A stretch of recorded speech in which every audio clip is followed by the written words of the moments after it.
Hi everyone, and welcome back to Talking Sense with Karen and Hayley. Today we're going to be talking about the fragrance industry in as a whole, rather. So Hayley's going to do most of the talking today, which is why I'm doing the hellos, because she's our corporate specialist. She's worked in the industry for such a long time, and she has an overview of all the different segments. So I'm going to hand over to Hayley for the most part with this. I'll interject if I've got anything useful, but I think the floor's yours today, Hayley. Thank you, Karen. Hello, everyone. We're going to talk about how big the fragrance industry is in the context of not kind of size and value, but in the context of products and how far reaching it is. Because I've mentioned this a few times, that when I bump into people and they'll say, "Oh, what's your job?" and I'll say, "Oh, I'm a fragrance consultant," they immediately either go to two things. And the first one is that I'm one of the ladies in like a department store that offers to spray perfume on you and tell you about the product, things like that. Or they go into some other area that I don't think they fully understand, but they think that I do something in fine fragrance. So you've got immediately there, you've got an understanding that the majority of people do not understand the industry as a whole, and they just think top layer, fine fragrance. So what I'm going to talk about today is actually how deep fragrance goes and how many different products it's in, because go back 100 years ago, people mainly used it for personal use, and they would use it to fragrance their home in different fashions, but it wasn't as widespread as it is now. And if you think about going to the supermarket, so next time you go to your Tesco or Asda, just have a look down the aisles, and I mean, I'm going to throw a number out there, but you're probably looking at about at least 60-70% of the things in that supermarket have got fragrance in them. I mean, obviously, you take your fresh food out of it, and a lot of your food items, but a lot of your consumer good products in the supermarket will have fragrance in, the majority of them. So I'll break it down a little bit into the way that the corporate world sees it. So within manufacturers, so the people like the P&Gs, the Unilevers, the Henkels of the world, and then also the fragrance houses, so the Givaudan's, the Firmenishes, the IFFs, how they break it down into different segments. So first of all, you'll have the fabric care category.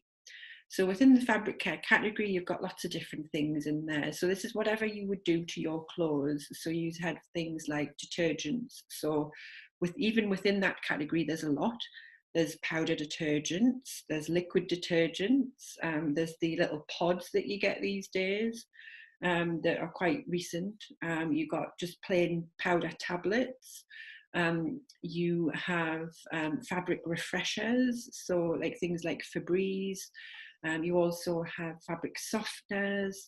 You have ironing water. If you think about all the different products that you use to wash your clothes and to keep your clothes fresh, or your bedding or any fabrics that within your home, that all falls under fabric care. So even that category in itself is huge.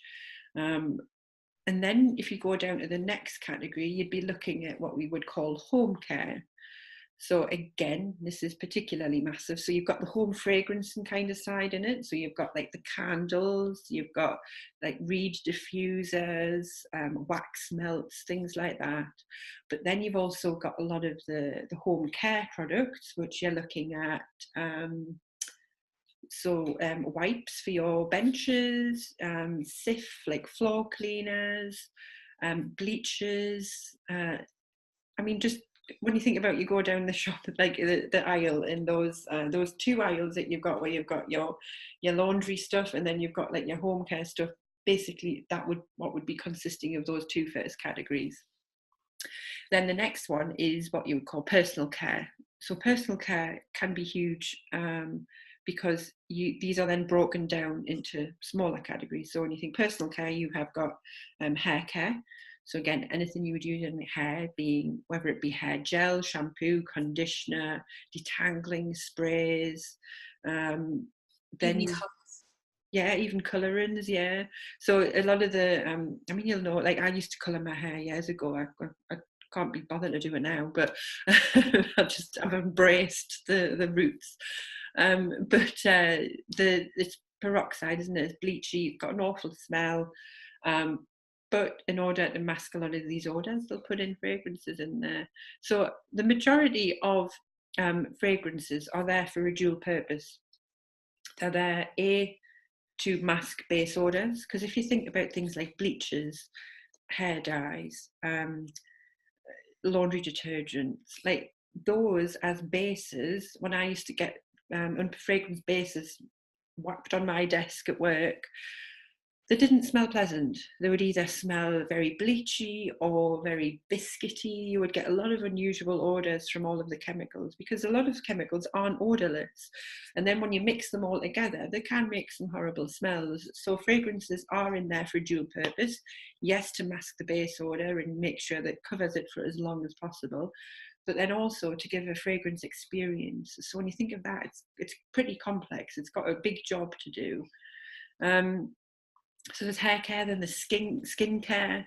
So you've got moisturizers, you've got, goodness me, there's serums and everything these days, isn't there? There's like loads of magic potions out there, body lotions, and I'm sure I'll be, I'm trying to beat up aging, but I'm sure I'll be getting into the anti-aging creams soon. And then deo, so this is a category I worked on. So I've worked in fabric care, I've worked in a little bit of home, and I've done deo as well. I've not specifically worked in hair or skin before, but deo here you're looking at, I mean, there's so many different formats. You've got antiperspirants, you've got deodorants. A lot of people get confused with the difference between the two of them, but a deodorant is basically an alcoholic formulation with perfume in it, and it's there to smell good, basically. The alcohol does a little bit of deodorizing. Then the antiperspirant, which has got a lot of actives in there, and it will it stops you perspiring, whereas deodorant doesn't stop you perspiring, it just helps with the odor. Then you've got creams, you've got sticks, you've got in some manufacturers, so Unilever, for example, you'd have EDTs in there as well, or like body splashes for the males. So I mean, I've lost count of how many products I've even mentioned there, but those are the main categories that you get within the manufacturers and the perfume houses. And typically you'll get different groups working on those products. Yeah. Can I just interrupt for people who haven't seen our previous video? Daisy's just been picked up. For people who are listening to the podcast, Daisy is an 11-week-old Shih Tzu puppy, and we introduced her in our previous video, forgetting that you might not have seen that this time. So she's only a tiny puppy, so she still needs lots of attention, which is why she's brightening up our day right now on camera. Oh, she's tired. Yeah, she's. I've just got her last week, and this is the first time we've recorded with a little. Because I've got another puppy, but he's a year old, so he's asleep somewhere now, I think. But this one's wanting lots of love and attention. So yeah, she'll probably pop up in a few videos that you'll see. So yeah, so those are the main categories that you would see, and they're particularly huge. I mean, yeah, you're talking again billions of dollars in these products, and fabric, for example, the volumes associated with that was absolutely huge. So they're pretty massive. But then you even go down to the smaller ones, and you just think about where else would there be fragrance? Because some of those are quite obvious. You would expect that you're going to have, you know, when you go in the shower and you're washing your hair, you can smell the fragrance. You expect it, they've been in there for many years. But I think there's some things that people don't necessarily think about having fragrance in, and those are things like some paper products. And when I mean paper products, I don't mean like an A4 ream of plain paper that you pop into the printer. I'm talking here things like nappies, sanitary pads, even things like incontinence pads, things like that, that you use within those layers of paper and beads, you have fragrance within there, and they're not there to present themselves. So you'll not open a nappy and you'll get a bloom of floral and citrus top notes. That's not going to happen. They're there at a level that just makes sure that it doesn't interfere with anything that that within the product itself, and it's just there to mask anything. It helps with any of the odors that come with, obviously in nappies you're going to get some smelly things in a nappy, and it helps with that as well. But you don't want it too much, obviously, because the whole point of being able to smell what's happened in a nappy is that you can then change it. So it's never there to mask the odors, it's just there to help. And then also things like kitchen towels and loo rolls. If you think now, when you go down the aisle, the supermarket, you'll get things like aloe vera, and I'm sure I've seen like coconut, shea butter ones, things like that, where they infuse the papers with fragrance as well. Just, again, it's not there for any particular reason, because I mean, toilet paper at the end of the day doesn't particularly smell, it just smells of paper, doesn't it? But it's just there to add to the experience for the consumer. So things that you wouldn't necessarily you're getting the giggles about the toilet paper. I'm never going to think about toilet paper the same again. It's an experience now. Yeah, the next time you go to the loo, just smell your toilet paper and just relish. Dear me. It has to be an order. It has to be an order. This is pre-use, yeah, definitely. But even on that topic, you've probably seen, is it, it's VI Poo. That's the product, isn't it? Yeah. And this is actually, and I'll tell you a little secret here, I actually had a job interview about 3 or 4 years ago for the company that makes VI Poo. And in the interview, I said, "Oh, well, are you able to tell me what product I'd be working on? Like, what is the things?" And they were like, "Oh, well, it's home care, so it'll be things like candles and things like that. But also, you would own VI Poo, so you would be the fragrance creator for VI Poo," which I thought was absolutely hilarious, because it hadn't long been out on the shelf at this point. And it's got such, I mean, it's got such great marketing. I really loved it. The adverts were very funny. But basically what it is, it's a spray that you spray into the toilet before you go poop, and then it just takes away the odour. So I mean, who wouldn't want that? It's a bonus. It stops those odour molecules from rising, doesn't it? It's sort of a heavier molecule that stops that diffusion of less desirable scents. You've got a lovely way of putting it, Karen, but yes, it stops the smelly poop going around the room and keeps it in the toilet bowl. So yeah, it's a great concept. I mean, it's and I love the marketing for it. If you get a chance, just Google it or YouTube it and have a look at the adverts. But yeah, it's very good. And so yeah, you're finding that these categories, as much as they're pretty static, I mean, the consumer goods market doesn't introduce a lot of new products that often. It's not like some other industries like technology, where you're getting loads of things out there every few weeks and there's something new to look at. The consumer goods products, they are fast moving, yes, because it's a fast moving industry, but from a new innovation point of view, there's not a lot of new formats that come out. VI Poo would be one of those. But when you think about other materials, and I'll just go and get one actually, because I've got a good example. These Lenore Unstoppables. So they've been around for a little while, but they're getting more popular. So these are basically little scented beads, and the only purpose of them is fragrance. There's no functional benefit to using them at all. And what you do is you take this lid off, you pour some of the beads in, add it to your drum of washing, and it fragrances your clothes. So that is what I would call a new format into the fabric care category. So these come about once in a while, but as I say, they're fairly static, and you'll get some new things coming in, and they will just fit into the segment that they best fit, whether it be fabric, home, or personal care, or even paper products as well. So I mean, as I mentioned, it is wide-reaching, and it is pretty impressive when you think about the amount of products in the supermarket that have got these fragrances in. But when you also think about, give you an example, because a lot of people, when they go and they buy things such as a Dove sensitive, or a laundry detergent that might be sensitive, a lot of people just presume that they are unfragranced, when in fact they're not. Some of them are. You'll see, and they'll be clearly labelled, like obviously this wouldn't be, but on the packs they'll have labelled fragrance free. Because that is a bit of a trend at the moment. Some people don't want fragrances in. There's genuine concerns about skin sensitizations for certain people, and that's fair enough. There are products that cater for those people.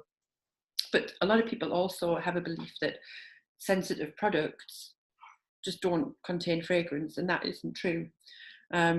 Check before you buy if it is a concern for you, and you'll be able to tell, as I say, by looking at the information on pack. But a lot of them are either masking oils, which will just mask the malodor of the material. So if it's a deo product or a detergent, the malodors coming from the unfragranced base will be masked by these masking oils. Or it will be a fragrance that has a very low detection threshold. So what I mean by that is that it is just very subdued and very mild, and you wouldn't be able to necessarily smell it as a fragrance. You might detect that there is an odor, but you would just presume that it was the odor of the materials in the product. So it even though I talk about the fragrance industry and I'm talking about all these wonderful scents and these things that are specifically for fragrance in your clothes, there's a lot of experiential things in there, but there's also a very functional element that the fragrances have to do. And it's not just in all the products. There are specific products where actually it doesn't have the experiential side at all, and it's purely there for a functional benefit. And that's something that the fragrance industry does as well. So within each category, it will have, no doubt, a sensitive range where the purpose of the fragrance is just to mask rather than please the consumer with a wonderful smell. So there's so much going on. It's a very busy industry. And I think just by appreciating that there are fragrances in pretty much everything that you've got in your cupboard, under your sink or your bathroom, or if you're carrying all the things behind you, like, ooh. But just like those are base ingredients, they're not the finished product. But just have a look next time you're at the supermarket, or even when you're in your own house, and just have a little look at all the things that you've got in your cupboards, and just understand which things have got fragrance and which don't, and as I say, even have a sniff of your toilet roll, and see if you've got something nice in that as well. So yeah, it's a beyond the fine fragrance level that people presume that me and Karen work in. There's a whole raft of other stuff. Yeah. The volumes are huge, and when you think about if you think about, for example, the business to a fragrance house, fine fragrance is much more expensive. So you're looking at, I don't know, £60 for a 50ml product. And the overheads are huge on that. There's no denying that. So when they sell that, they make a huge profit margin. But they'll sell a lot of 50ml products, that's for sure, because if they didn't, they wouldn't be maintaining it. But the volume of that product the profit is massive, but it doesn't amount to a huge deal on the scheme of things. When you think about fabric care, when you think the amount of detergent products that leave the shelf every day, because a perfume bottle can last you for a couple of years if you don't use it very much. I mean, I've had some fragrance bottles for years. But a detergent powder or a detergent tablet, that can last you maybe a couple of weeks. Yeah. So the turnover is massive. And then also, you think about globally, everyone uses detergent. Not everyone, unfortunately, is lucky enough in the world to be able to afford a Marc Jacobs Daisy perfume. It tends to be a lot of like Western European, North American markets that spend a lot more money in the fine fragrance world. But globally, whether you live in Timbuktu or New York, you will be using laundry detergent or some kind of fragrance product on your laundry clothes if you're hand washing. So the volume of these products going out and the frequency that they're being bought is massive. So actually, it's a huge portion of the fragrance house's business, really. So yeah, I hope that's given you an appreciation of the industry and where it may appear in your life, and it probably has appeared in many areas of your life that you wouldn't have even noticed until you've heard us talking about it. But yeah, if there's any specific questions that you want us to address, or if you want us to talk about any specific products as well, just let us know, drop a comment below, or send us a message and we will get round to it. I'll speak to you soon. Bye.